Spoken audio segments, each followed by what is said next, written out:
What's up, everybody? I hope you're all doing good. Today's a beautiful day, and we are talking about something very interesting. You will notice something very interesting in Africa when it comes to power.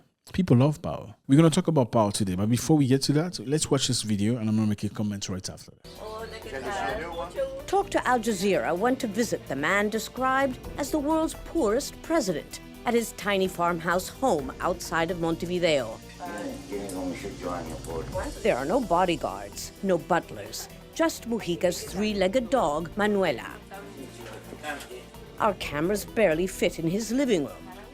So while we set up, the president offers to make mate, the bitter tea that is a ritual for Uruguayans.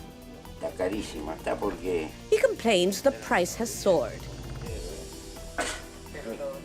Mujica is a man who practices the simplicity he preaches and who never minces words, a style some of his countrymen criticize as unpresidential, but which is also making him a hero to others. So, President Jose Mujica. I hope I said it well. That's Spanish. I'm sure I'm going to murder that name many times. Anyway, just correct me if you're a Spanish speaker so I can do it properly. President of Uruguay. Ex-president now. Great soul, great person. Like, you just have to be inspired by this person. A president that initially had a salary of $9,000, then decided by himself, you know what? I don't need $9,000. I just need $1,000 to live with. How many people can do that? How many people can say, you know what? From now on, I don't want this salary. It's too big for me. Too big for my needs. I just need 1,000. Not many people can do that, right? Maybe besides Thomas Sankara. Thomas Sankara was the first president that reduced his own salary at the time because he was a young man with values, very good values. He wasn't there for the money. He was there for good things. He really wanted Africa to go forward. So he was very different as a specimen. And this president is very inspiring. The difference is with us is a lot of people in Africa, we complain today saying our countries are not good. Our situation are not good at all. But we are the same people that vote people in power that are actually there just for money.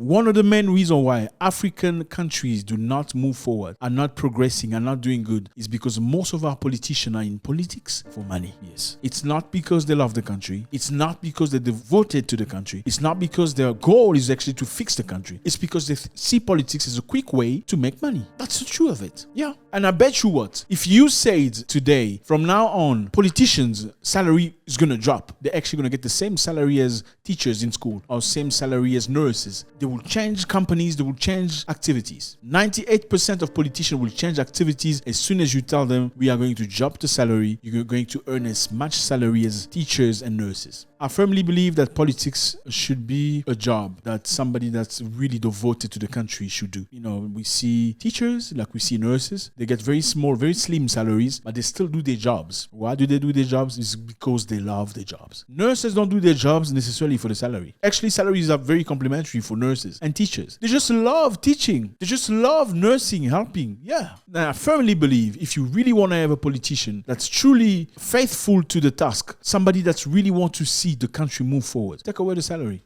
I think that will actually, peel away the negative, the bad fruit from the good ones. But we're not willing to do that because subconsciously, even as the population of Africa, we support politicians because somewhere in our mind, we think we're going to benefit from them, right? Why do you think we support people from our tribes? Like, this person is from my tribe, he's in politics, and I'm supporting him only because he's from my tribe. Not because he's competent, not because his project is good enough, clear enough, that's going to fix the country, not because he has shown in the past the ability and the capability to fix things and move the country forward, but simply because we share a same tribe. That's what we do. Why do we do that? Because we expect that in the future, by some miracle, we're going to be benefiting financially from him being on top and us being part of the same tribe. And that's the reason why you see many people in many countries, when it comes to politics, they say the power is within our hand now, talking about their tribe. Why is the power not for everybody? Sometimes I get the sense that Africans are not set for countries. Africans are set for tribes and kingdoms.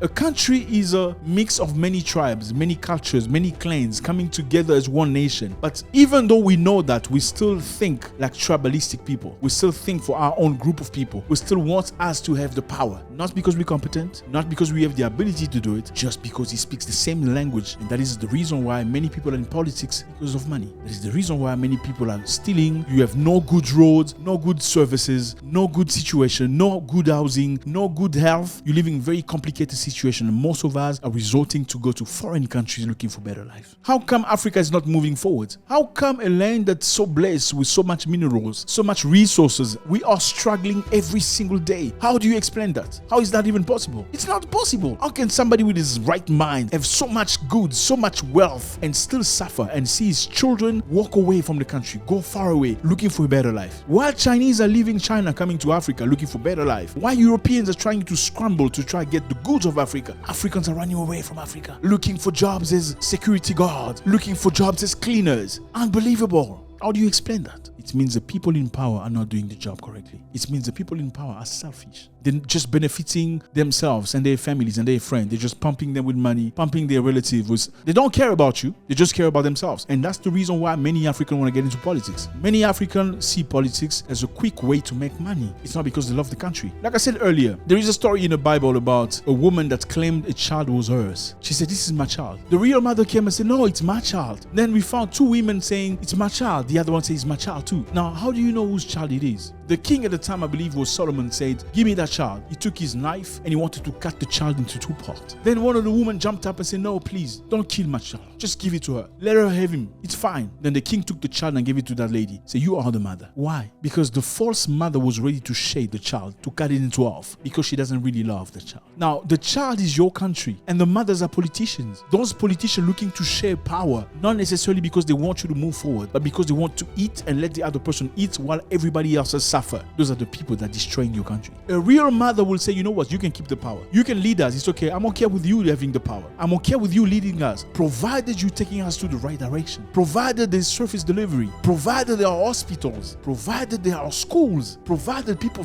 get fed. I don't care about the power. It's not about the power. It's about us being together, us being fine." But that is not what we see in Africa. In Africa, it's all about my tribe. He's from my tribe. I support him because he's from my tribe. I support him because he's from my neighborhood. He came from the same place as me. If you want to run a capitalistic, democratic country, you can't think like you're in a village, because that's the mentality of a villager. He's from my tribe. He's my chief. He can do whatever crap he wants. He can do negative things. He can steal. He can destroy. You will still support him because that's your king. But we're not in kingdoms. How do you explain politicians building big buildings, driving big cars? All of a sudden, he becomes rich while you're watching him. You're clapping your hand. You're saying, "Congratulations." Where is the accountability? How do you expect Africa to move forward? How can Africa be respected? How will Africa be changed? A changed situation, a changed land. These people mock us. They talk to each other. Okay, opposition party and whatever. We're going to act like, we're fighting and, behind the curtain. We're going to share the pizza while these people are suffering and killing each other. Let them kill each other for us. We share the pizza. I think people that deserve really to lead Africa are the people that truly love Africa with so much devotion. In the same level as teachers, same level as nurses, love their jobs. The Uruguayan president is very inspiring, I believe. And I'm not saying a president should live like that. I'm not saying that the president should be absolutely poor. That's not what I'm saying. And we're taking him as an example of devotion, somebody that's really sacrificing his own interest for the interest of his people. How many of our people are ready to do that? God bless.